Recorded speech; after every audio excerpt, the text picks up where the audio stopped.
बिना टेंडरिंग करे भुगतान करते हैं तो वो थोड़ा सा आपके लिए गलत होगा। मानदेय लगाने के लिए कोई जरूरत नहीं, आपके पास जिसका भी मानदेय पेंडिंग है, आपके पास जो तो आएगा, आशा करता हूँ आप सभी अच्छे हैं। दोस्तों 1 अप्रैल 2025 ग्राम पंचायतों के लिए क्या क्या होने वाला है, इस वर्ष क्या क्या बड़े बदलाव होने वाले हैं, इन कई पॉइंट पे आज की वीडियो में लोग बात करेंगे। हालांकि 4 साल इस पंचवर्षीय को पूरे हो चुके हैं और ये जो है ये अंतिम साल आ रहा है, और ऐसे साल में ये जो नए बदलाव हैं ये कैसे इफेक्टिव करेंगे। अक्सर ग्राम पंचायतों में क्या होता है कि जब हमारा वित्तीय वर्ष चेंज होता है, जब 1 अप्रैल आता है तो क्या होता है, मोस्टली यहाँ पे क्या होता है, ग्राम पंचायतें अपनी नई कार्ययोजना पे काम करती हैं, जो कार्ययोजना हमने पिछले वित्तीय वर्ष में बनाई थी, मतलब 2 अक्टूबर से लेके 31 जनवरी तक पोर्टल पे अपलोड की थी। अब उसी कार्ययोजना को लेकर के हम यहाँ पेमेंट्स करते, तो उन पे भी बात करेंगे। सबसे फर्स्ट में बात यहाँ पे करते हैं कि कब से चालू होगा ई ग्राम स्वराज पोर्टल पर भुगतान की प्रक्रिया। तो सबसे पहले आने वाले 1 हफ्ते के अंदर में आपके ईयर बुक क्लोज हो जाएंगे, और क्लोज मस्ट सभी ग्राम पंचायतों को करना है। क्लोज करने के बाद फिर आप अपने पेमेंट कर सकते हैं, बट यहाँ पे आपको अपनी न्यू वर्क आईडी को टच नहीं करना है। वो कब करना है उसकी बात आगे करेंगे। सबसे पहले जान लें कि दूसरी बड़ी बात क्या होने वाली है। दोस्तों बात यहाँ पे 26 नवंबर 2024 को एक शासनादेश, एक लेटर सरकार ने भेजा हो। यहाँ पे आप देख भी सकते हैं, लेटर की कॉपी है, लेटर काफ़ी बड़ा है। इसकी प्रॉपर डिस्कसिंग हम बाद में करेंगे, लेकिन एक बड़ा चीज़ आप यहाँ पे देख सकते हैं कि इस लेटर में जिम पोर्टल हमारे बीच में आएगा, इसकी बात की जा रही है। और कुछ स्टोर में जिम पोर्टल से खरीदारी जारी भी हुई है। तो एक बड़ा मुद्दा है, जितनी भी ग्राम पंचायतें हैं वो as a buyer GeM portal पे अपने आप को लगभग रजिस्ट्रेशन भी कर चुकी हैं, उनकी वहाँ पे आईडीज भी क्रिएट हो चुकी है। और जितने सेलर हैं, वेंडर हैं, वो अपने आप को एज ए सेलर रजिस्ट्रेशन भी कर रहे हैं और आगे बढ़ भी रहे हैं।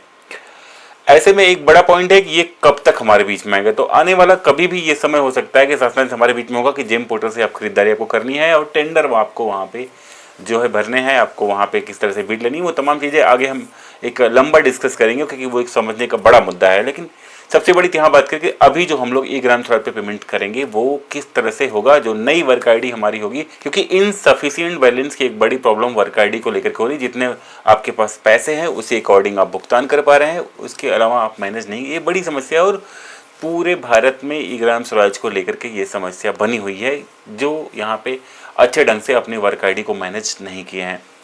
तो यहाँ पे जाहिर सी बात है, लोगों को तलाश है कि फटाफट अपनी वर्क आईडी को हम नए साल की ऑनगोइंग करें और बचे हुए पैसे को यहाँ पे इंक्लूड करके फटाफट हम अपनी पेमेंट्स करें।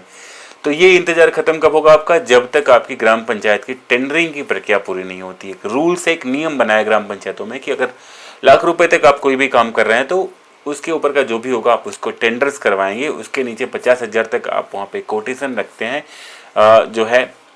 तो कोटेशन और टेंडर ये दोनों चीज़ हम रखते हैं मोस्टली। अब यहाँ पे जो टेंडर की प्रक्रिया है वो 50,000 तक कर दी जा रही है, क्योंकि 50,000 से हम क्या है टेंडरिंग करवाएंगे। दोस्तों टेंडरिंग क्या है, टेंडरिंग आप देख सकते हैं कि हम किसी पेपर में अपने जितने भी काम होते हैं उसकी निविदा निकलवाते हैं, इस तरह से प्रारूप उसका होता है। और इसमें लागत भी दे सकते हैं, बिना लागत भी हम टेंडर फला फला काम है, तो जो भी काम है वो हम टेंडर निकालते हैं। तो इसका एक प्राविधान है, टेंडर की कॉपी हमारे पास होनी चाहिए। अगर हमने कोई बड़ी परियोजना पे काम किया तो उसकी फाइलिंग जब हो तो टेंडर की कॉपी हमारे पास होनी चाहिए। जो भी संबंधित पेपर हमारे टेंडर निकालते हैं उनका काम क्या होगा कि वो उस टेंडर को बाई पोस्ट हमारे जो है ग्राम पंचायत में सेंड करें, और बाई पोस्ट उनका लिफाफा साथ में उसके अंदर टेंडर, वो चीज़ें हमारे ऑफिस में हो, और उस लिफाफे के साथ में जिसपे स्पीड पोस्ट या सबमिट पोस्ट का वो स्टाम्प भी होगा, उसके साथ में हम वहाँ पे चस्पा करें अपने फाइलों में। तो फिर हम प्रॉपरिंग करते हैं, जो कि जिस तरह से हमने निविदा निकाली, निविदा निकालने के बाद हमने निविदा उसको जो है निकाला था, और किसी वेंडर को हमने एक्सेप्ट किया जिसने हमारी निविदा के थ्रू हमसे संपर्क किया। तो तमाम चीज़ें इस तरह से अभी ग्राम पंचायतों में है। तो ग्राम पंचायतों की टेंडरिंग सबसे बड़ी पॉइंट है। तो सबसे बड़ी चीज़ है कि टेंडरिंग हो जाए। टेंडरिंग होने के बाद अपनी ग्राम पंचायतों को हम फिर जो भी वर्क है उसको हम ऑनगोइंग करना शुरू कर देंगे।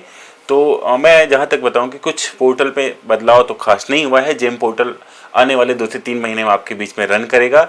और दूसरी पॉइंट की बात करें यहाँ पे, तो ये टेंडरिंग की प्रक्रिया जैसे आप कर लेते हैं, इसको करने के बाद आप अपनी आईडी को ऑनगोइंग कर पाएंगे और पेमेंट कर पाएंगे। इन सब को करने में आपको जो भी समय लगता है बिना टेंडरिंग करे भुगतान करते हैं तो वो थोड़ा सा आपके लिए गलत हुआ, क्योंकि नए सत्र की वर्क आईडी, नए काम की वर्क आईडी बिना टेंडरिंग के हम उसको ऑनगोइंग करते हैं तो वो हमारे लिए जो भी पुराने बचे हुए पैसे आपके हैं और पुराने वित्तीय वर्ष की जो वर्क आईडी है उसे आप तत्काल जब भी आप चाहें अपने पोर्टल पे उसको ऑनगोइंग कर सकते हैं। ऑनगोइंग किया हुआ है तो अलग बात है, उसको पेमेंट कर सकते हैं। मानदेय लगाने के लिए कोई जरूरत नहीं, आपके पास जिसका भी मानदेय पेंडिंग है, आपके पास जो भी पेमेंट बचे हैं आप उनमें से कर सकते हैं। नए वित्तीय वर्ष की आईडी को आपको टच नहीं करना है। अगर आपको लगता है कि मानदेय की आईडी है तो आप उसको भी ऑनगोइंग कर सकते हैं, लेकिन अगर किसी परियोजना की आईडी है तो टेंडर आपके लिए मस्ट होगा। तो आज की छोटी सी वीडियो हम लोग को जाना है किस तरह से नए वित्तीय वर्ष हम लोग काम करेंगे। वीडियो पसंद आई तो लाइक करिएगा, चैनल पर नया सब्सक्राइब जरूर कर लीजिएगा। मिलते किसी ऑडियो तक, जय हिंद दोस्तों।